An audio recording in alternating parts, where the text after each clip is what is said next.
So, let me make this clear.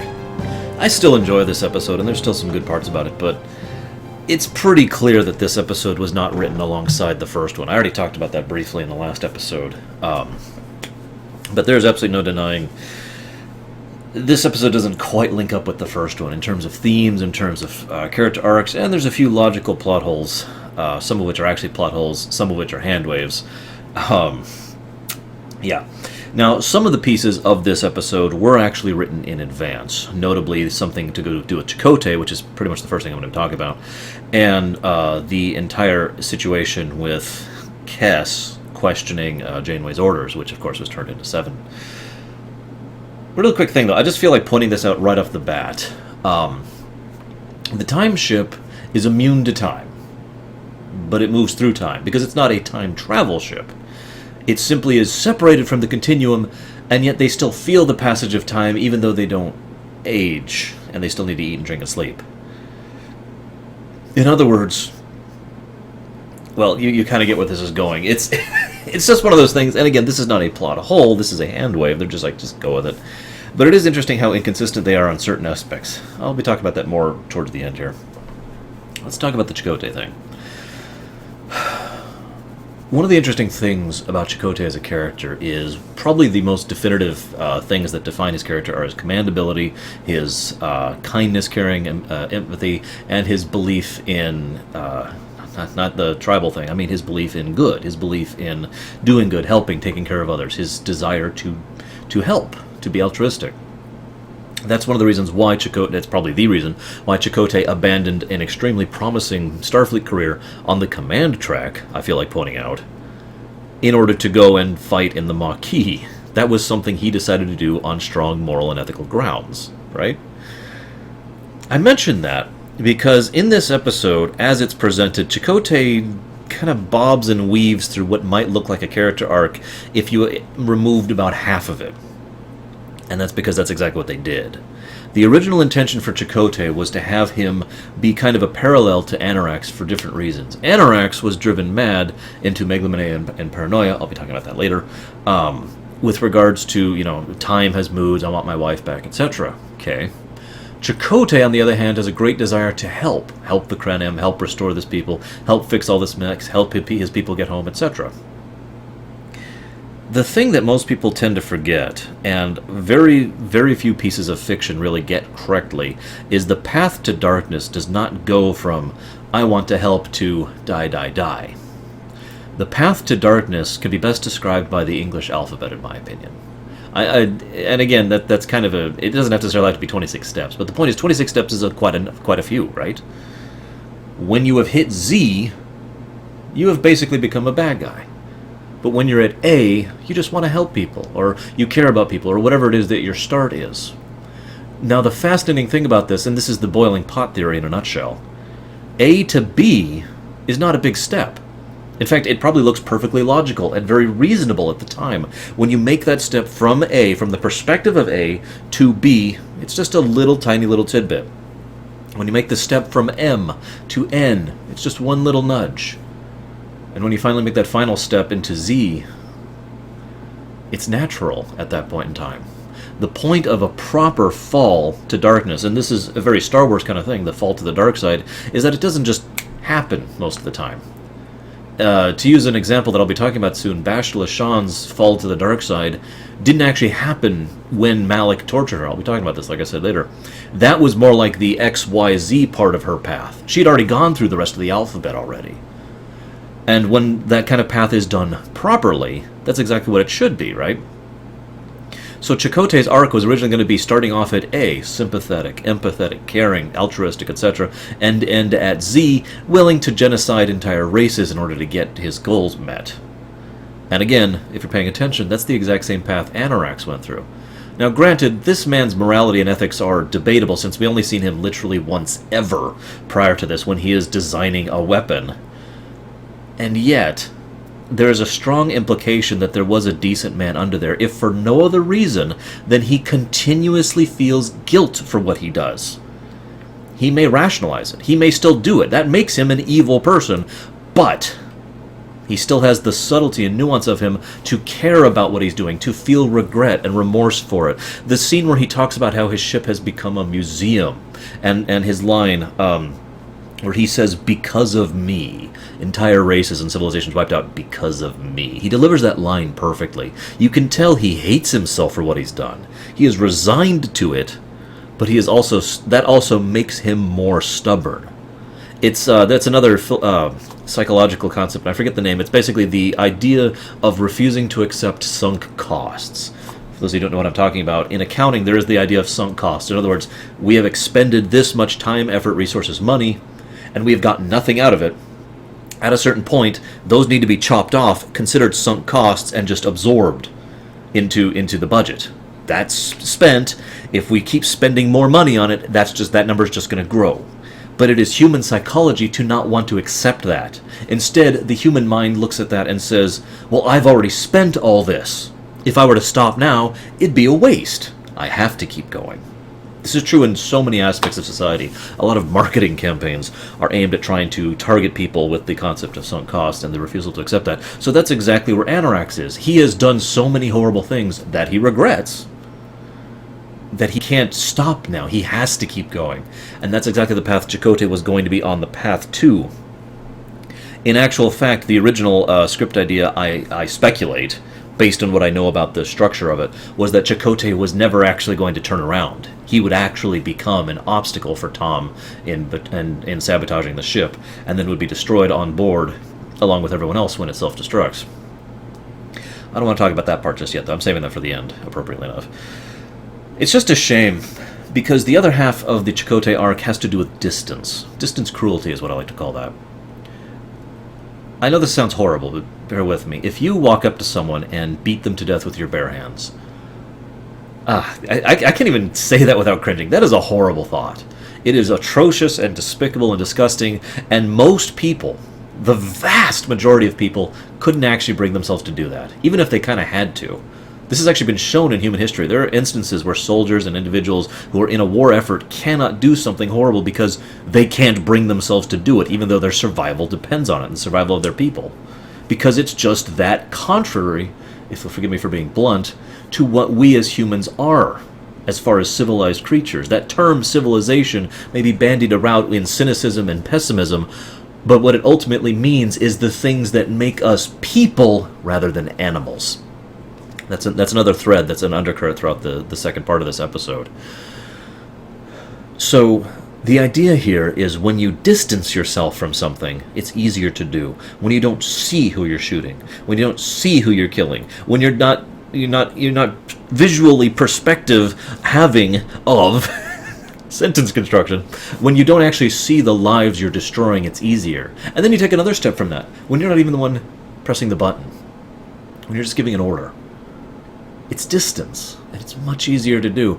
The excellent fan movie, Star Trek of Gods and Men, had a whole scene where the captain, who had the memories of both timelines, was talking about how it was so easy, because it was just an order. I didn't even have to see them, just fire the torpedo and it was done. And yet on his own expression you could see he's horrified by how easy it was to do that, because of distance. So that was the other half of the Chakotay arc. They're completely segregate from everything. They don't have to think about anything that they're doing. Really. Not really. Remember that in this episode, Chakotay and Tom witnessed the genocide of a race. And Chakotay goes back to his figures after that. Now, again, if they'd actually fulfilled his plot arc, that would have made much more sense in hindsight. Even though he did confront Anorax about that, but...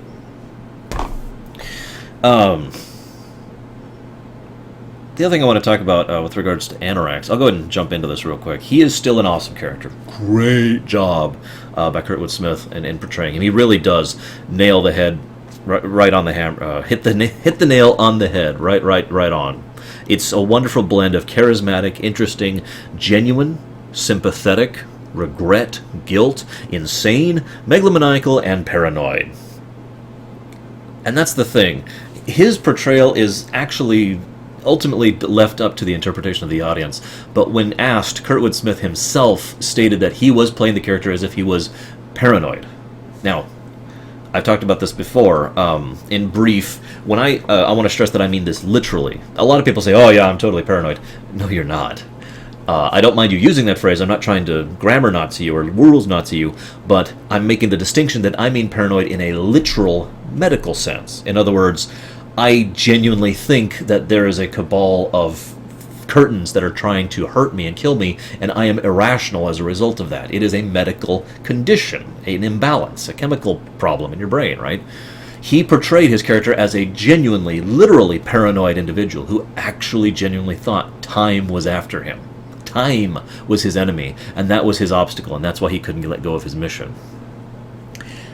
It's interesting to think of because I mentioned earlier about how he was wrong and that his mission would never be possible to complete given the nature of his weapon and whatnot.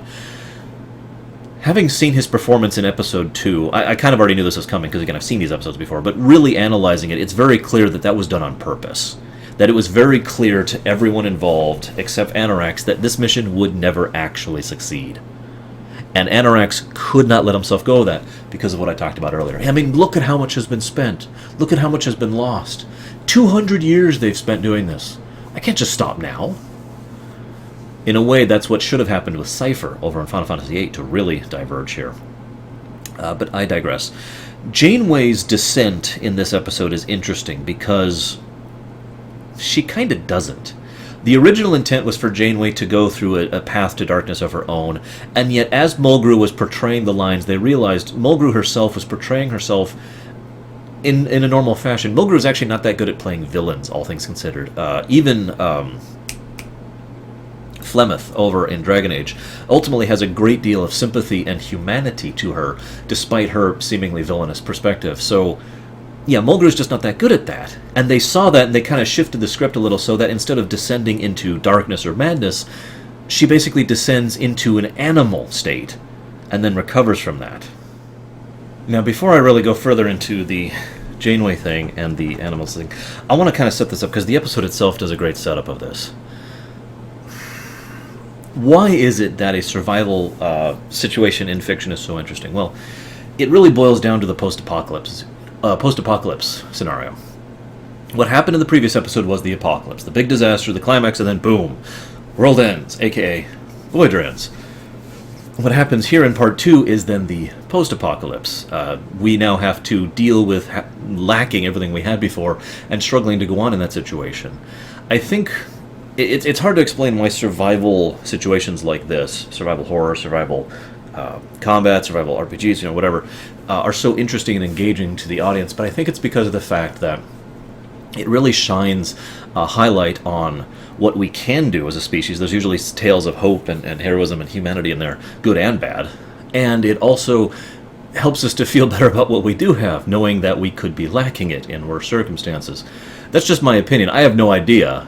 Feel free to tell me if anybody out there likes the kind of post-apocalyptic survival story. Feel free to tell me why you like it. I'd love to hear about that.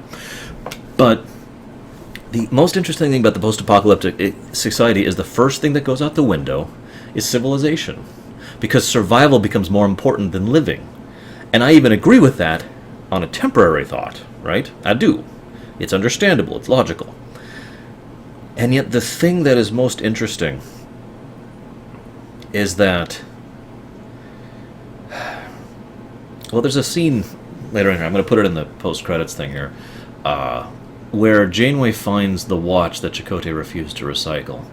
Now, Janeway's statement in the first episode was correct. Logically, fundamentally, from a survivalist perspective, that watch should have been recycled. It is hard to miss the fact, however, that that watch represented something. Janeway herself gives a beautiful speech to Tuvok at the end of this episode. I'm jumping ahead of my notes, as I always do, about how the ship is more than just a ship. It's our home. It's our family. I owe it. It needs one more person with it, that kind of a thing. Knowing she's going to die on the ship. Knowing that. Tuvok knows that. Everyone knows that. There's no surviving at this point in time.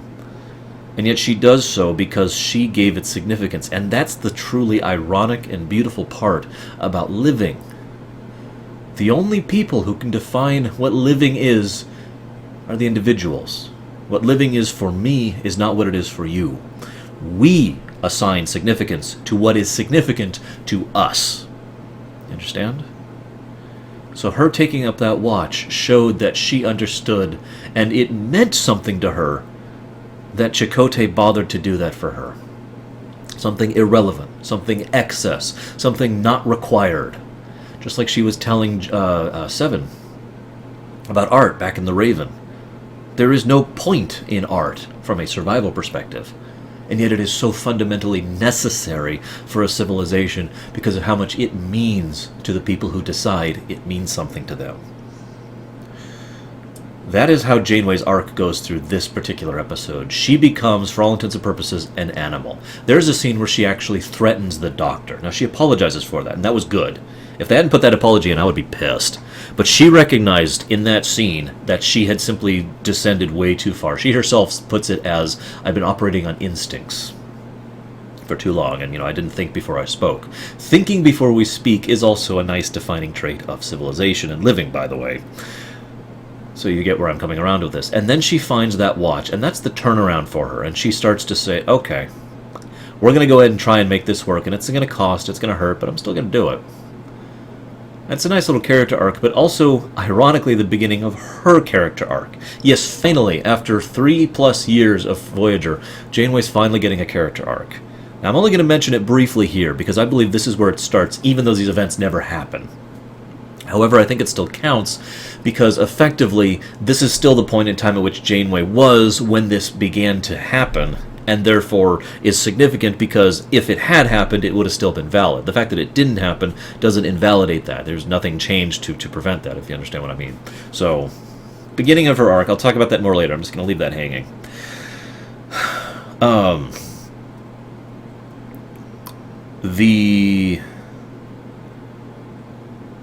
Couple other things. I just want to go down a few lists. Just little tidbits this episode did really well.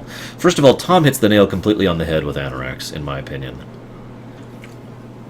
Anorax is someone who would rather just get his job done and get it over with. He might regret it. He might, not care for it. But remember, this is a man who wiped out an entire species because of a hunch. He regretted doing it. He even showed regret before, during, and after it. But he still did it. If he could have found Voyager and simply wiped them out, he would have already done so. And Tom just completely calls him out on that, because he's trying to portray himself as more sympathetic, probably to help convince them, but it's also worth noting, I think, because of his own shame at that situation. There's a wonderful line he has, which it pretty much highlights what I was talking about in the last episode. You almost became artifacts as yourselves. Remember, we don't see any other members of any other species walking around this massive ship. Now, of course we don't. I mean, there's no real reason for it, and yet, wouldn't it be horrifying in its own way if the reason for that is because those members of other species are not alive anymore? They're simply preserved to maintain a piece of their history, like in a museum. Yeah. Janeway has another great line. That again, there's a lot of little touches in this episode, which is great. It's such a good episode right up until the end, where she says, it's been a few days since we've been in the same room together, so let's go to sit rep together. Obviously that serves good purpose for the show. It gets across some interesting and good exposition on just how badly things are in the post-apocalyptic situation of Voyager. But it also really highlights how different their lives have become. This is a ship that you could walk from one end to the other in a couple of minutes, and that's without the use of turbolifts. The Jeffries tube, pipe, there, done. I couldn't even possibly think of that taking an hour at most, and that's if you took a really circumventuous route. It's a small ship. People interact with each other on that ship daily, multiple times a day. And and this is true in real life, too. Now, granted, Voyager is actually pretty big by some real-life ship standards, but you basically see everyone on that ship pretty regularly. And yet, the idea that they could spend days, plural, without actually interacting with each other or all being in the same room together is almost unheard of. In Star Trek in general, but in science fiction in that concept in general. That's very unlikely, very indicative of just how bad things have gotten, that you would spend literally days in your chunk of the ship not actually interacting with anyone else. It also kind of makes one throwaway line really horrifying. The Doctor mentions that there are, I forget the number, but he says there's 12 people on the ship, and then they cut to that scene, and there are not 12 people there. Now, you could argue that those people are just elsewhere on the ship doing whatever, but Given the shape of Voyager, would it not be quietly horrifying to think that one of those people was in their quiet section working, and something went wrong, and they were ejected into space, or crushed, or, hell worse, didn't actually die, but is simply trapped there, and because of the dilapidated state of the ship, they don't really have any way to contact anyone else, and so they're just stuck there until the off chance happens that someone else has time to come look for them, which they probably don't. There's your pleasant thought for the day. There's a line dialogue back and forth between Tuvok and Seven, which, again, was obviously made for Kes. The captain is always right, even when you know her logic is flawed, perhaps. Now, that line has a lot of meaning and quiet mention into it, and obviously there's some significance to it with regards to Seven's character growth and Tuvok's perspective on the matter and the whole living versus survival thing I mentioned earlier, but it most emphasizes Janeway's arc. Remember, at that point in time, she's still in her descent towards animalism, so it makes perfect sense that she would be questioned on that matter as a result of that. It is ultimately ironic, I feel, that once she becomes back to being more human, she is then being completely illogical. But at that point in time, Tuvok notes his objectives and then accepts it immediately and willingly rather than being bothered by the situation like he was before. Interesting thought. I love how Anoraks make a big show of Anoraks having and seeing and understanding the consequences of destroying a comet. Now, his statement makes perfect sense in its own right. And again, speaks to what I was talking about back in the first episode. You make a dinky little change and it's going to affect a whole lot of stuff. Just destroying that comet wiped out thousands of species. Yet this is a man who regularly wipes out colonies and entire species. Which, on the scale of how much stuff it affects, is like getting upset because you moved a molecule of dust off of my desk and now the imbalance of the desk is off, versus taking a bulldozer to the entire building. You're affecting a little bit more here, ma'am. But I'm not really trying to bash the episode. Rather, I think it is still in character, as horrible as that sounds, because it's not used. He mentions that, and he points that out, and again, it's totally accurate, but he mentions it in order to exposit on his own character motivations. How he made Chakotay's mistake once. And that's why they're so careful with their calculations, and they're so careful with their thoughts now. He's still wrong. He's still evil. But it shows that he has grown and learned from that initial mistake. And it's a great way to emphasize, again, that underpinning aspect of his character. Another thing I like about the survival mentality is small things become big. There's two big examples of this in this episode. One is the fact that bits of the nebula leak into the ship. Now, I want to stress this again. You're on a spaceship, and bits of what's outside of the ship have gotten inside the ship. Do you see a problem here? But that's not the big one. The one I love is the small micrometeoroids. We're talking little balls of dust that are like this big. However, as anyone will tell you, with even a passing understanding of physics or astrophysics, size doesn't quite matter when velocity is in play here, especially in a effectively frictionless environment. So that can be really, really damaging to something. This has actually been a problem for real-life space exploration. And again,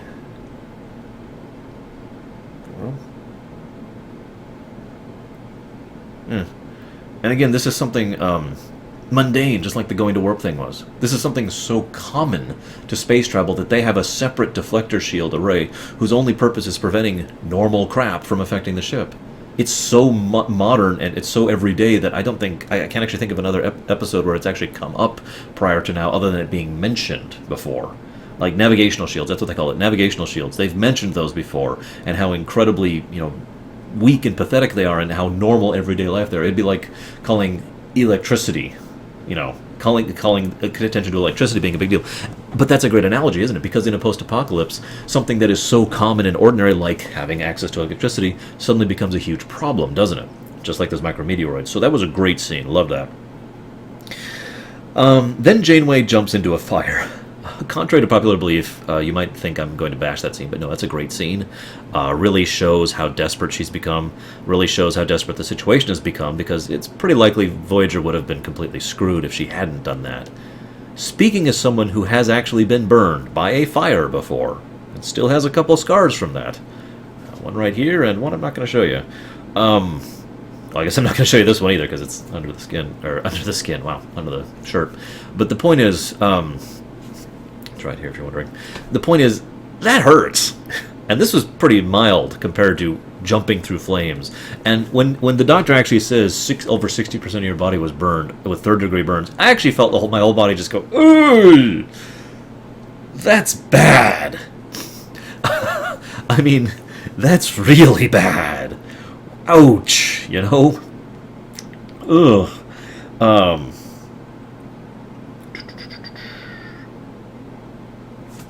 Let's go ahead and scroll to the next page. I only have a few more notes, I swear. Tuvok hugs Janeway.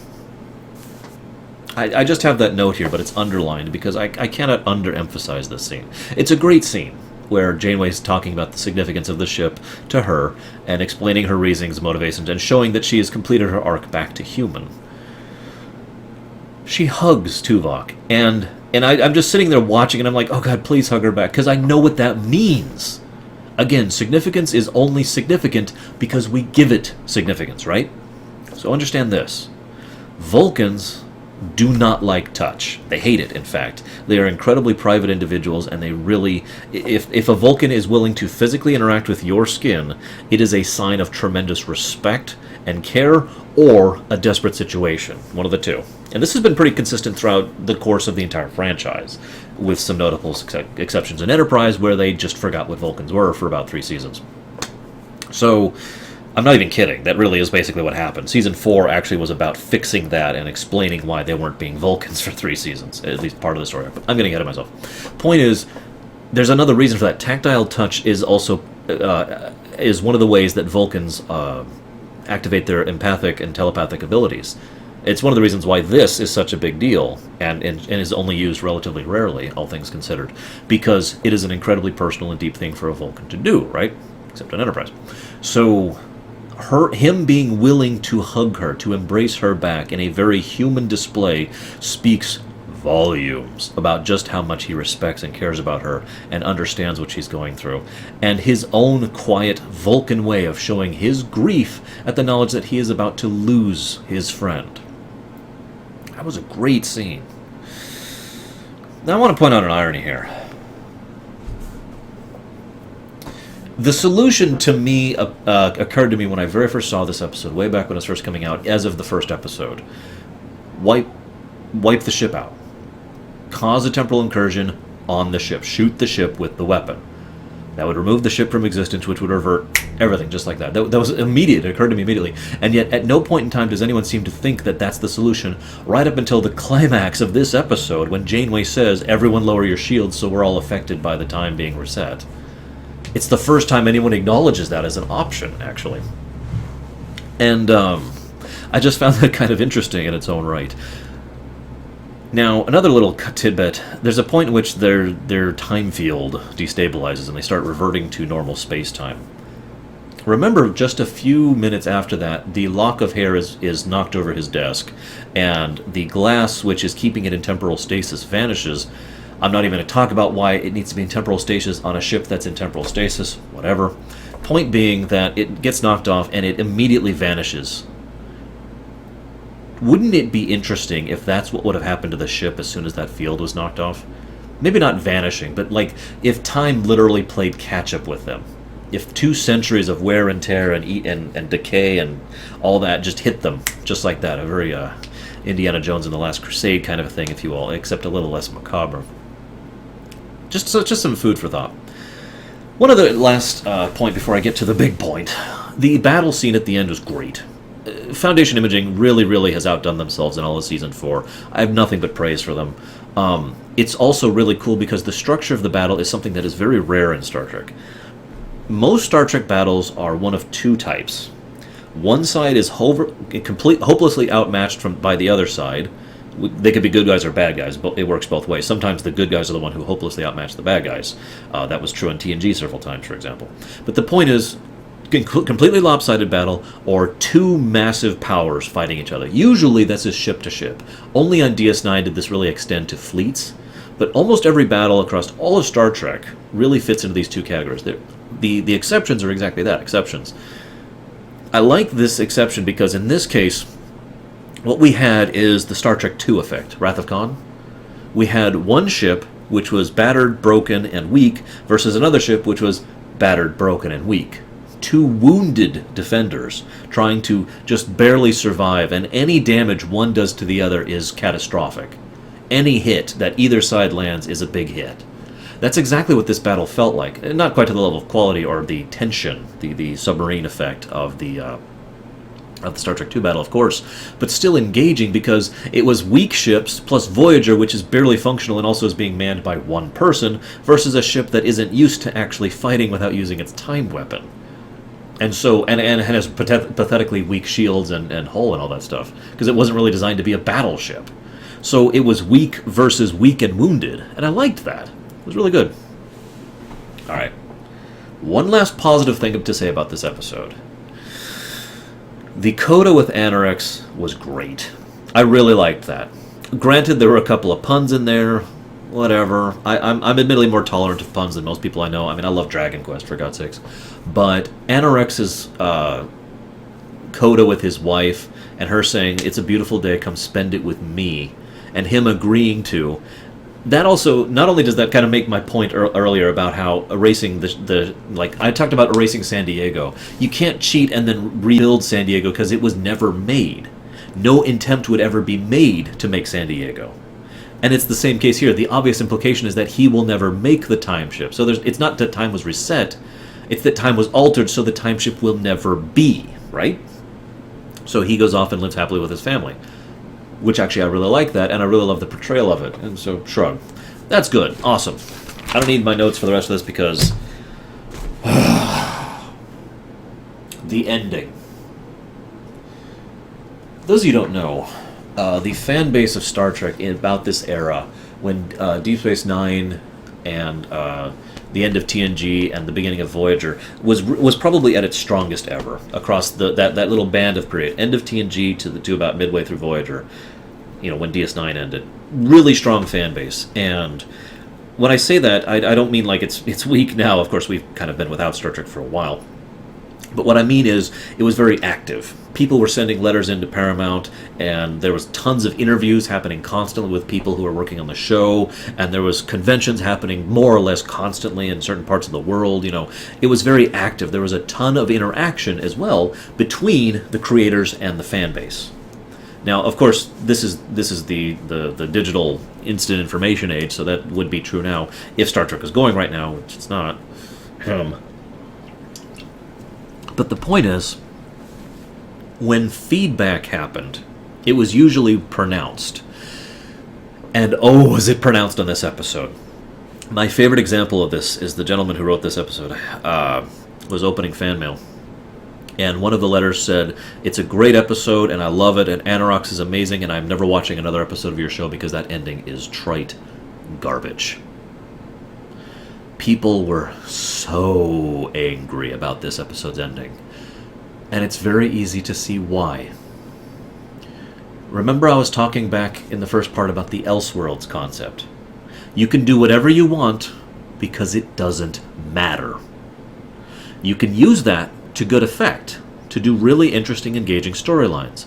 But at the end of the day, in a television format, if you're doing an Elseworlds, then at the end it doesn't matter. That's why the "it was all a dream" trope and cliche is so universally hated. Because "it was all a dream" means none of it meant a damn thing. It was all completely irrelevant. It might be entertaining in its own right, but at the end of the day, it doesn't have any consequence at all in universe. I mean, this isn't even a case of the show not having continuity or anything. This is a case of the show actively saying, that doesn't matter. It irrelevizes everything. Any emotional impact, any feeling, any thought, any engaging aspect of it, any character development is all flushed out the window. Yes, flushed out the window. I have a weird toilet. What do you want from me? So it's easy to see why that was so upsetting to people, because Year of Hell hit the reset button so hard in a way that Voyager hasn't done since Season 1, I think. Actually, I'm not going to say that. But the point is, the last time I remember being this pissed off at the reset button actively being hit in episode was back in Season 1 with that stupid Prime Directive episode, whose name I can't even remember. I hated that episode. And it pisses me off when they do that kind of crap. And this is a two-parter that they just flushed out the window and up the chimney. They flushed it out the chimney, too. really weird toilet system. Now here's the thing. The problem with this is they almost had no choice. And now I say almost. They did have a choice. I'm going to talk about that in a moment. But from a creator's perspective, the reset button is not just a lazy form of writing. Really, it isn't. It is a way to maintain a status quo. Now, so I've often spoken against maintaining the status quo, and that's because I believe it is adhered to too much. But I also believe that maintaining, trying to constantly alter the status quo or trying to alter it too much is also a bad thing. As usual, I tend to preach a degree of moderation. So I get the idea of trying to get close back to, at the very least, close to what you started at, so the series can continue. But that's the almost part. They didn't have to hit the reset button so hard and so fast that none of it ever happened. They could have done dozens of different ways. I have heard tons and tons of fan come up with ideas how to fix this. And by the way, as always, I open the doors to you guys. Please share with me how you would have ended this episode. Please. Now, I'm going to share with you two ideas, one of which I've heard spoken a lot about, and is also mentioned by Sci-Fi Debris, I believe. And I'm not aping him, it's just he and I both had the same idea on this one. And another idea that I've heard circulated several times as well. I'll talk about the other idea first. Why not have it be that the reset button is it, and everything is set back to default except for the fact that there's certain aspects of the ship which survived it. Certain aspects of the ship were maintained because of how damaged Voyager was and the fact that there's temporally messed up crap here, temporally messed up crap here, and so Voyager gets back, except all of a sudden they encounter this debris of the other Voyager. And they're like, oh my god, and one of those things happens to contain, computer chips, data logs, etc. And in fact, I think it would be best if it was literally log entries of what they went through over the course of that year. And just a chilling and quiet reminder of all the people who would have died and all the horrors they went through. And the understanding that we don't have to go through that, thank God. A level of appreciation for what has been avoided and a recognition of the sacrifice that Janeway and all the people who died made, And because that's one of the things that is most aggravating to me personally. You make this great, wonderful sacrifice, and then no one ever remembers it. Now, I'm saying that wrong, because that can be the space of some really good storytelling. See Final Fantasy Tactics, for an example of that. But what I mean by that is, I hate time travel stories where nobody remembers that time was altered at the end of it. Something about that just bugs me, and I think it has to do with my own personal desire to not forget. I hate the loss of memory. I always have. There's only a few very rare points in my life where I myself have lost memory, and it's a terrifying, horrible feeling to me. I don't know if everyone else shares this thought. So the idea of all those events just being flushed out the window and gone bugs me. The idea of then having them retrieve those logs and remember that, I like that. The later episode with Harry Kim, one of my favorite episodes of all time, does something exactly like what I'm talking about. Harry, is like, oh, I failed, but then he gets the message from himself, from the other timeline, from the future, saying, here's what happened. And that way it does have significance. That way it does carry forward. There's something of it that keeps going. It's not completely erased, right? Second idea. This is also related to Harry Kim. This is the one that Sci-Fi Debris mentioned, and I've heard this circulated a lot in about 5 or 6 different formats. The basic concept is the Harry Kim from the Year of Hell timeline gets shunted back into the previous timeline. There's a lot of ways to execute this, time travel being the most obvious one, of him actually going back, or him being in a shielded section of the ship like I mentioned the log entries are, or maybe he happened to be at a unique point on the ship in order to beam himself. There's lots of ways you can accomplish this, but the point is, Harry Kim, for some reason, the other way, I've heard this other way, it just occurred to me, sorry, of having Harry's memories go back, even though his body doesn't, kind of similar to what happened to Kes back in Displaced. So, Harry is just walking on the bridge, picture it from his perspective, walking on the bridge at the beginning/ending of the episode, nothing's happened, and all of a sudden, a year's worth of memories and experiences just flood into him. Picture that scene. Time ship explodes, and Harry's like, ah, and then it cuts to the Captain's log, we're going through this thing, and we're talking to the Krenim, and everything's great. And then you see Harry just walking down a corridor towards the bridge, and he just falls over. He is so overwhelmed by a year's worth of hell, of all those memories and all those things happening to him, and all those things flooding into him, and he's just like, oh my god. And have this new Harry have this be the beginning of another character arc for him. Because that is an incredibly traumatic, horrible experience to go through. Have this be a fundamental change to his character. Have this be a way to, I don't know, use Harry Kim in a way that's actually worth a damn. God damn it, it's not that hard, people. Use the character, he's right there. And use him to grow and nourish and to interact with the other characters more. Make him much darker, yes. But not necessarily for the sake of, it doesn't have to turn into Batman. You could just turn him into someone who is suffering, who is trying to recover from all those events we witnessed and he experienced. And again, carrying that forward. He could give them knowledge and understanding of what happened. I'm not necessarily talking about cheat codes, but I mean like all the things he witnessed, all the things experienced. Again, I could see this wonderful scene at the end, right before the coda with Anorax, where he is holding a memorial for people who are still alive because they gave their lives in his timeline. And see him insisting upon that. And seeing his face scarred, not physically, but just... I've seen Garrett Wang play that kind of character before. I think he could pull it off. Wouldn't that have been awesome? As always, leave me your thoughts and whatnot in the comments. I look forward to reading it. Either way, I'll see you guys next time. Unless it never happened.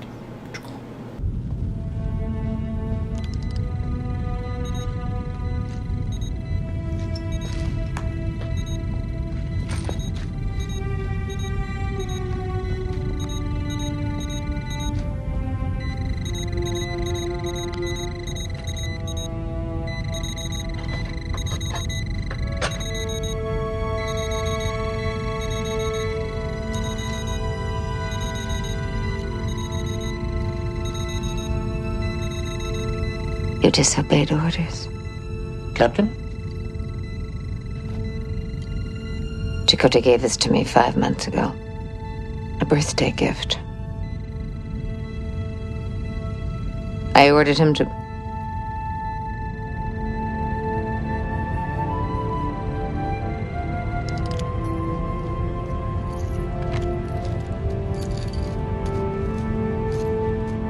What do you think? Handsome. Come on.